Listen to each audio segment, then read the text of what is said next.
Hey guys, Moneyman300 and got another tips and tricks video here. This time I wanted to go into some more depth on tuning and talk about some of the common issues on the track and then how I go about tuning the various things that happen. So we'll talk about understeer and oversteer and liftoff oversteer and how that relates to camber adjustments, suspension adjustments, even differentials to that degree. So I want to go through each of the aspects of that. I'm going to focus a lot on the springs and the camber and those aspects of it. If we look over here, and the roll bars, that's another big piece of this. So the first thing I want to do is talk a little bit about some of the terminology that we'll use in relation to the tuning. So the first thing is making sure we have a good understanding of oversteer and understeer. And I'm going to pull up the pictures here on the screen. And oversteer is essentially, you can think of oversteer as when you're basically breaking the back end loose when you at some point in the turn. So you go to turn, and it can happen at different points in the turn. You can have it happen right in the beginning of the turn when you let off the throttle, and that's usually referred to as liftoff oversteer. You let off the throttle, you start to decelerate, and the back end breaks loose. That's liftoff. We'll refer to that as liftoff oversteer. You can oversteer in the mid corner, so maybe you don't have you're on a constant throttle, or you don't have any throttle on at all.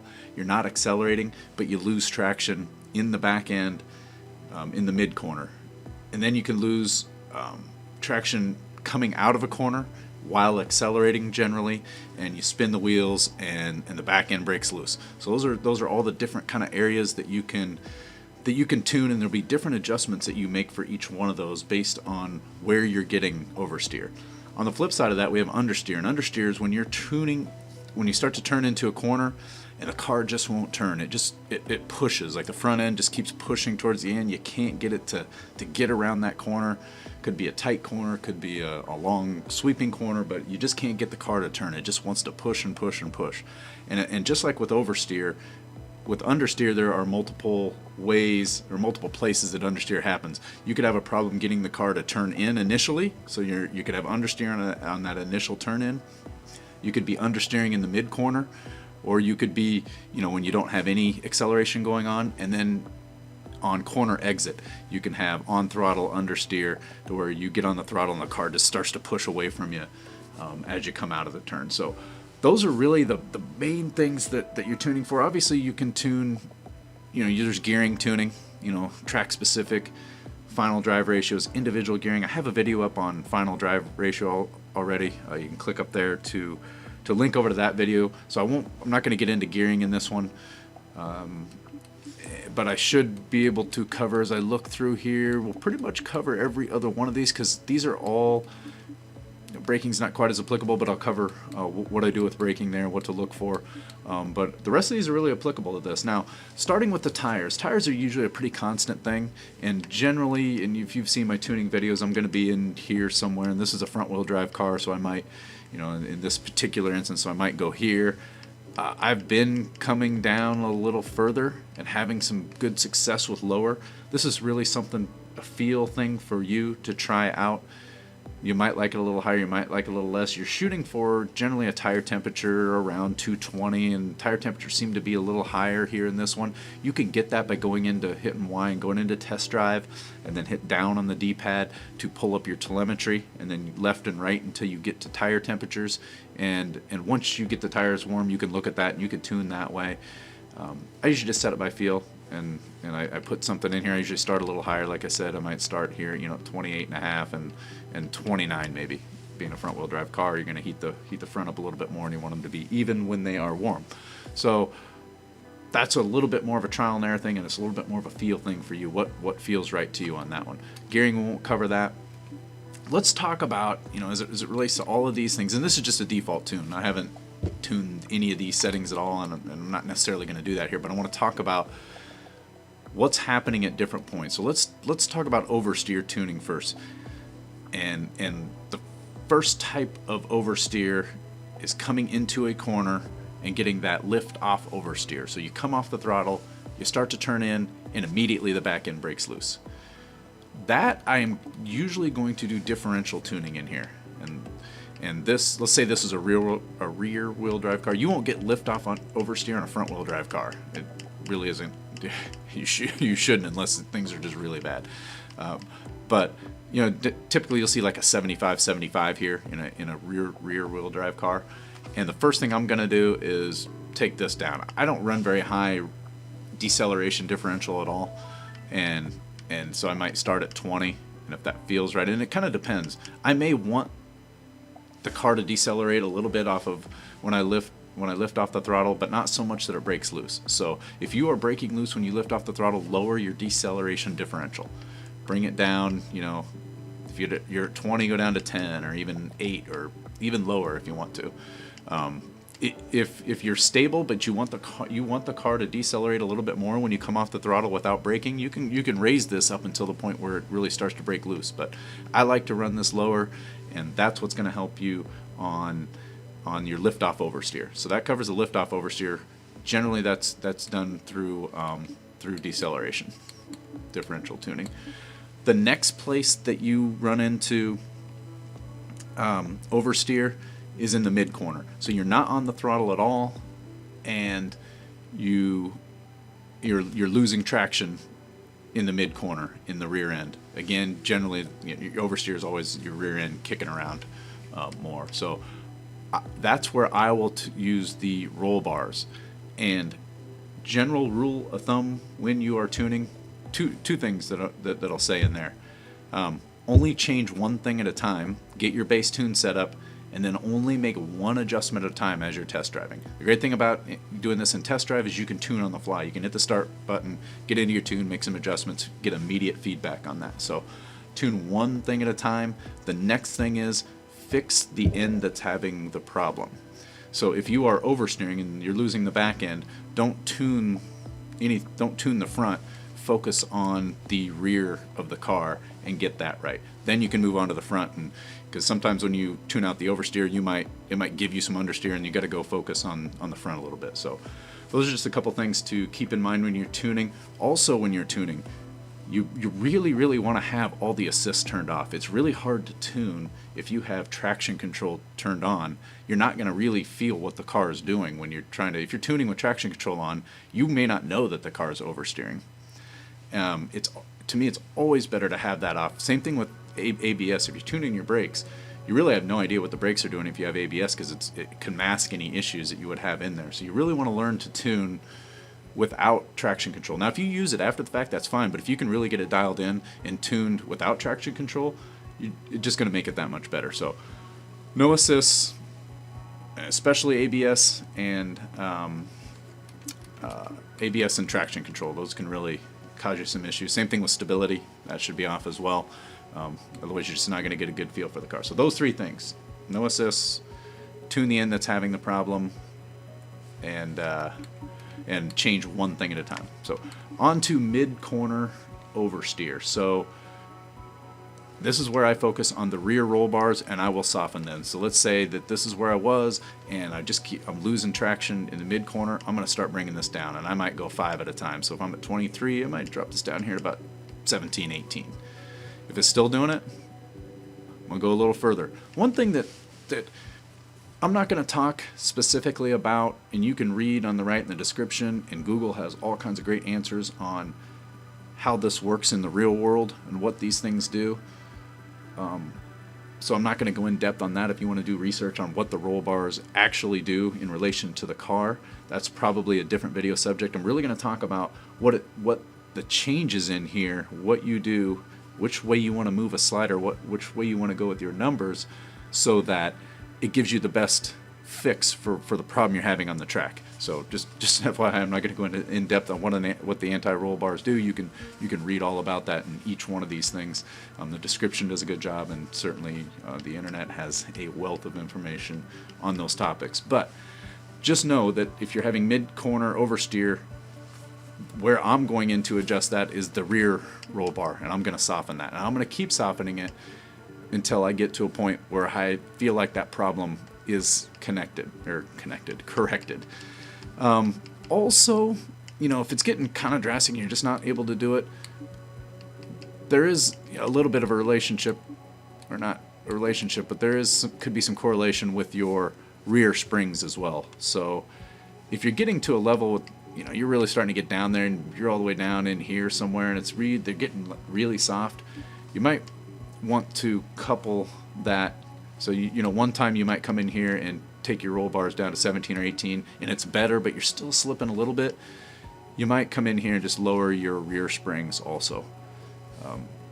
That will give you some more traction in the rear end of the car. So, but in general, I'm tuning the roll bars for the mid corner, and I'm softening them here if I'm oversteering in mid corner. So corner exit, there's two places I'm going to look at for corner exit, and if I'm having problems with the wheels slipping as I get back on the throttle coming out of a corner. If I get on the throttle and just I'm losing the back end coming out of there way too much, and it's really hard to control the throttle. First place I'm probably going to look is in the acceleration differential, and I'm going to, you know, if this is what I had, I'm going to take this in half probably. And we're going to get down here to maybe about 25, and then I'm going to test it again, get back out on the track, test it, see what it feels in a couple of corners. I've had high horsepower rear wheel drive, it's hard to say, rear wheel drive cars as low as, you know, 10 or 8 even.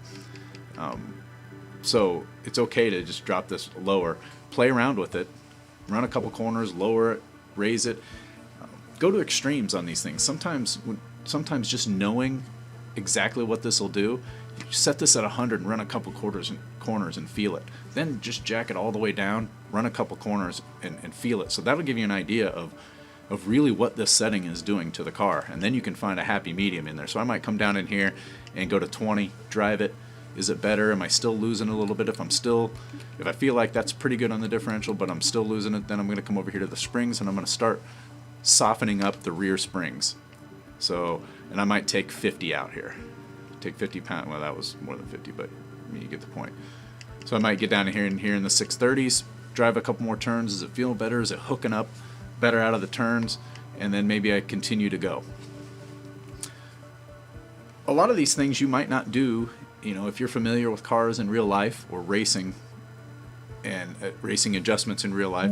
These aren't necessarily adjustments that you're going to make in real life, but this is you got to remember, this is a video game, and while it is somewhat simulation, you may have crazy settings in here, and if you've seen my Subaru tune, that you wouldn't do in real life. So I don't get too carried away with worrying about, oh, this is not how you'd really do it.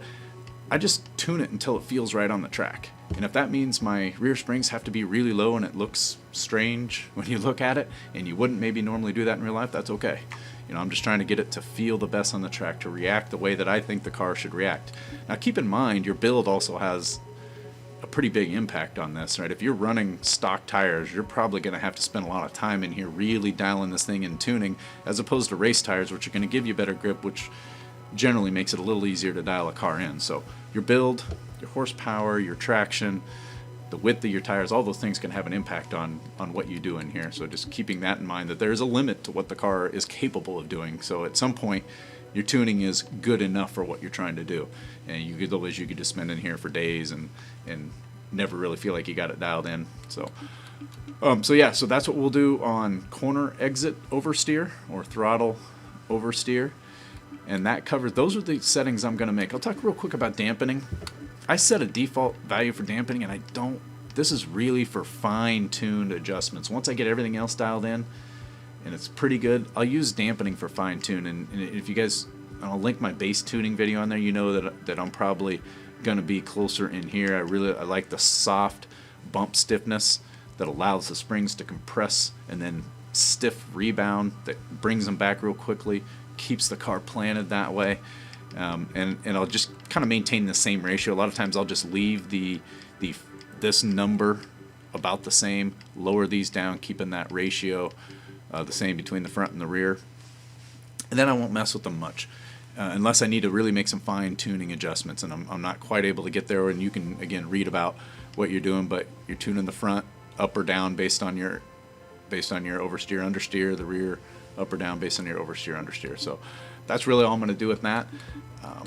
And let's move over to, let's talk about understeer and the type of adjustments we're going to make for understeering. So let's talk about roll bars. So if you are, well, let's talk about turn in. So turn in response or understeer on turn in is going to be primarily in the alignment. And there's another area in the springs. In general, if it's sluggish, if the car just feels sluggish moving around, the whole setup could be a little bit soft. And you may have to raise everything by 10%, let's say. Just make everything 10% stiffer across the board. That can help with your just overall responsiveness in the car. I don't do that very often. I try to keep things in a mid range here so that I don't have to make that type of adjustment. But in general, if it's really sluggish, you may just have to stiffen everything up. But this is where I see the biggest improvement in turn in, and that's in camber and toe, and then you got to match your caster has to kind of go up if you go camber. But this game allows you to run very high negative numbers or low negative numbers, however you want to say that. So I might come in here and right off the bat do something like this. So what this does, and you can read on the right here in the description, this brings the tops of the tires closer in. So if you think about that, have your tires leaning in so that when you get into a corner, you're going to have a larger contact patch, and the car is really going to hook up in what I call hook up or corner on rails. Really going to hook up in that corner and really get the car going around the corner in a good fashion. The more you can run and maintain stability, in my opinion, the better. You will be able to hold turns faster. You'll be able to get around those tight turns quicker. So as you bump this up, and you can read again here, so you can lose straight line stability. If I was to bump this up and then have a really low number here, you're going to have a hard time keeping the car going straight on the straightaways because, again, as you can imagine, with them leaning forward on a straightaway, you have less of a contact patch.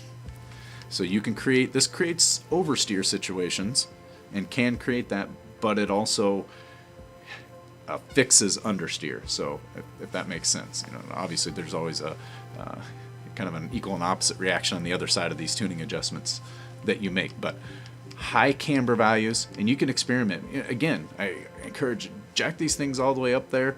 See what it does to the car. See what it feels like. Sometimes you might be surprised that a number you didn't think would work would actually work. So usually, as you bring these up, you want to have your caster angle moving to the right. So a higher caster angle as you go more negative camber, because the caster angle helps you maintain your straight line stability. So they kind of have I've had it, and if you've seen one of the last tunes I put out there in the Subaru, I'm all the way up to 7 there, and I was in the above 3 on both of these. So, and it really worked. And that came from me just experimenting how far can I go that way and still maintain my straight line stability and not completely lose it coming out of the turn. And you can have fix your understeer too much to the point where you're driving it into the wall. You might not be oversteering, might not be losing the back end, but it might be steering so good that you're literally driving it into the wall on a turn. That can happen. So some of this is preference in here. So yep, definitely that's where I would get that started. That can fix a lot of understeer problems all by itself, and especially on the turn in. If you are really having turn in problems, I try to leave the toes at 0, but you can do some toe in here that will help increase your turn in response. So and you want to toe out on this. So it's usually only about 0.1, 0.2. I don't know if I ever went above that. Maybe you go a negative 0.1 in the back, which can help some of that. So I usually try to stay 0 there and fix it other ways. In the mid turn, just like with the oversteer, I'm gonna, for understeer, mid turn, not on the throttle, or at least not accelerating, again, softening up the anti-roll bars and bringing those down. So it really depends on the car. If you're not having any of those problems at all, I'll leave it alone. Wouldn't mess with it. But if you're understeering and you're just not feeling like, you feel like the car's just pushing, start softening these up, maybe 5 at a time. Maybe you go 10. It just depends on where you start. But soften that up. Do some extreme testing with it. Jam it all the way soft. See what it feels like. Bounce it all the way stiff. Come back in the middle. Gives you a good sense for what it can do. But in general, soften your front roll bars if you're having understeering problems. Also, just like with the rear, you can soften your front springs, which can help you in mid-turn. I'm usually looking at this on exit, but with the front on a rear-wheel drive car, sometimes softening the front springs can help you with that mid-corner understeer pushing problem. So, you know, if you feel like you got the roll bars kind of dialed in, you don't really want to go any lower there, you can come in here and start taking some pounds off of the making your front springs softer. Ride height really depends on the track. In general, the softer your springs go, the higher your ride is. You want to run it as low as possible without bottoming out. If you're hitting the turn strips and you're losing traction, chances are your ride's too low. You need to bump it up.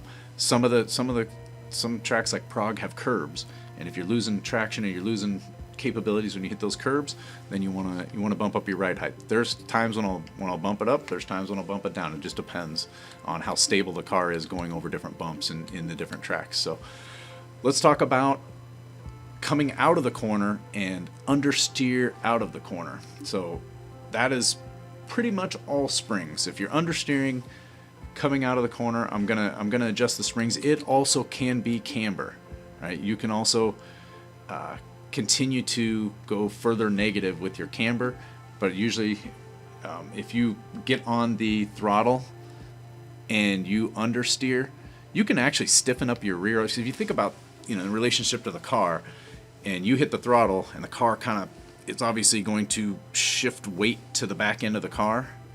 And there's two ways you can do that. You soften up the front to keep the front tires on there, or you stiffen up the rear so not as much weight gets shifted, keep some weight on those tires in the front as you come out. So generally you're going to fix the end that's having the problem, so start with softening the front springs. If it's a front wheel drive car, you're also tuning for wheel slippage in the front, you know, on your throttle. Rear wheel drive car, you're tuning because the car is pushing. That front end is pushing, the back end's hooked up, but the front end's kind of pushing you out. So soften up those front springs for corner exit understeer, as well as your camber can help you there as well if you're still in the middle of that turn. If you're already all the way around the turn and now you're on it and you got a front wheel drive car and you're losing, it's going to pretty much be all springs. It could also be, yeah, it's all springs. Aero is going to give you is something different. It's for higher speeds. So that covers understeer. Really the only other parts in this that I haven't covered are aero and braking. I always start with aero in the middle unless I know I'm doing a specific speed tune, and then I want to take all the aero out.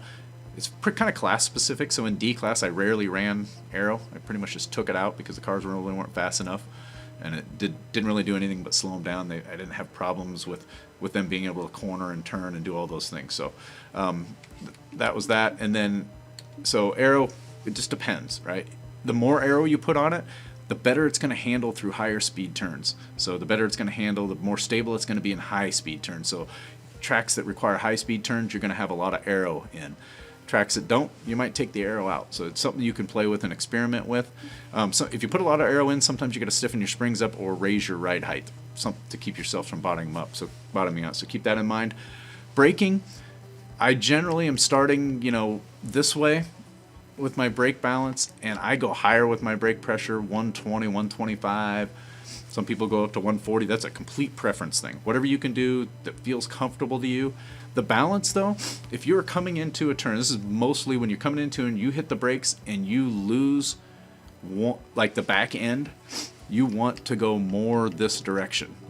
You want to go higher here. It's backwards. I'm not going to try and explain front to rear relationship here. Just know that the main thing is especially if you're trying to trail brake, which means you're braking as you're going into the turn, so you're turning and braking at the same time, and that back end breaks loose, you need to adjust your brake balance. Go higher percentage here so that you get equal pressure on both the front and the back. Keeps everything planted. I start at 53. If I'm braking, if I'm still losing it when I do that, and I think it's because of my braking, then I'll raise it up a little bit. So just know that. And we covered differential. So that really covers all of the aspects. I know this video was a little bit longer. I appreciate you guys sticking with me on this. There's a lot of important topics in here. There's a lot of questions that go around in the forums about, hey, I have this problem in my car. What do I do here? What do I do there? Hopefully this helps to clear some of those things up and give you guys something you can work with to make adjustments as you have have different issues on the track. So again, thanks for watching, and we will catch you guys in the next one. Later.